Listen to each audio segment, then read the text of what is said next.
Hello, this is my lovely audience for the day, and here are my note cards, and here's my speech.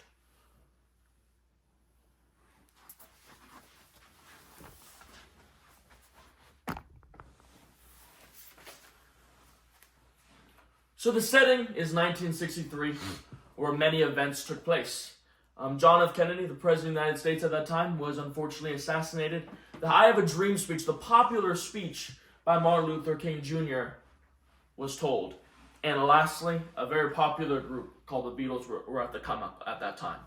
But another event in history that is very important was forgotten, and that's when the Bible was removed from our public school classrooms.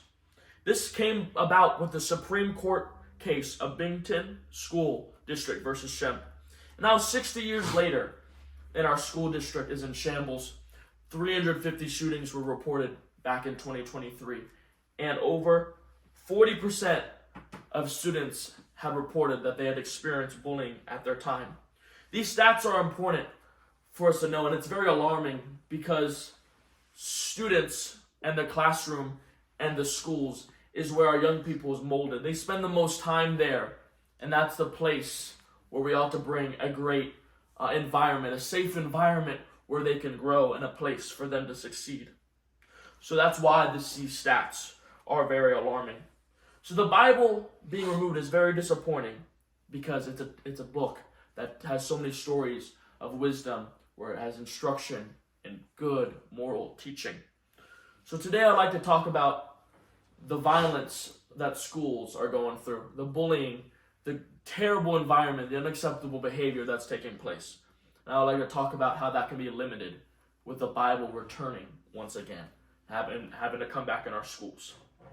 So the school violence and unacceptable behavior is taking place in our schools. Bullying is an all-time high, and because the internet has taken over, cyberbullying is what is taking place now. And the problem with cyberbullying is you can't track that. It's going under the surface. It's behind the walls, and you can't see what's taking place. So it's harder to bring consequences and to correct these individuals. And it's not helping that today parents are spending less quality time with their children, with their minds consumed by media and their actions consumed by making more money and greed and entertainment. So they're consumed by media, and these two parties are drifting far apart, because now what's influencing our students in this time right now is social media platforms. Social media influencers are at the fingerprints teaching our students instead of the Bible teaching it back in 1963 and behind that time. So these students are finding value in disrespecting and hurting others because the parents no longer are bringing love and care and comfort. 80% of young boys and girls say that they were harassed and experienced bullying now at this time right now. And thousands and hundreds of students report that they decide to miss school because they fear going there. There's higher suicidal rates.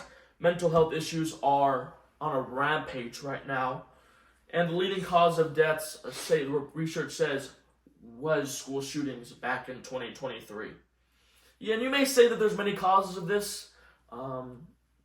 For example, a lot of people may say the reason is just there's not strict gun laws. There's not strict gun prohibitions, and anybody can own one, and that there's more guns than a human population. While I agree with that, I think a big reason for that is the lack of Bible presence in our schools. Because the lack of monitoring and the worship turning to money rather than the worship of God and teaching moral values in our families, there's been problems taking place. Biblical teachings are so important because it has stories about wisdom and how to help each other and how to create an environment of love.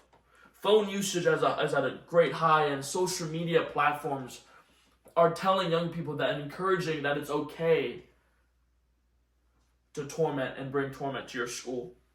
Students we care about are in these classrooms, and we care about them. We appreciate their ambition. We appreciate their desire to grow. We appreciate how passionate they are. We appreciate what they want to do for themselves and their innocence. And that's why we need to make sure to bring a good place for our students. And you may say that this is just in my head, and that students are resilient, but these are traumatic experiences that will forever bring problems to our students. And you may say, and the internet's always around, there's no consequence. That's why the biblical teaching needs to return and bring help, because it brings conviction and help to our students in making better choices. So we need to highlight a solution. I'm not going to just point out a problem, not highlight a solution. So I'm not saying that the Bible being back is going to fully eliminate this problem, but it may limit it. So the Bible's full of stories and wisdom and helping and teaching about love and compassion and being there for people. And the Bible teaches us to reflect, and I've learned, and I've met many people that the Bible has changed them and changed their mindsets. The Bible is a mirror to help reflection, and it needs to return in our classrooms. I met a lot of people who have expressed interest in the Bible because of its rich history, and needs a return in a certain way. In New Hampshire, they brought a bill that provided a Bible elective class, and it's completely optional. And I met not every student has to read, or they're not forced, but they're just allowed and have the option to read. And in New Hampshire, it is now the place where it's the safest school district. Why? Because the Bible returned in the classrooms. God returned back in the classrooms in a certain way. And this is realistic. This is something we can do. Teachers are easy to find because many people would like to start teaching, and there's many professors who have a theology degree. I led a Bible club for many years, and there's many students that have interest in the Bible. We're going to have enough students because the interest will be there. The Bible is cheap, so there's resources everywhere. And I know the First Amendment separation of church state, and that's a problem in itself, but there's a freedom of religion. If we allow different groups to be in our classrooms, we should bring the Bible back to our schools. So I just want to bring, as I come to a close, a visualization. What a positive future would be with the school back.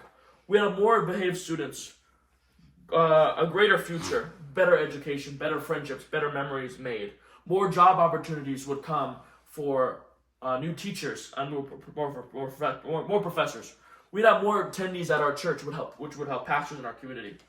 While I also know that there would be a problem, teachers may teach their opinions and would cause strife because of the many different interpretations of the Bible. There may be an uproar over groups, and this would cause more hatred and bullying in itself.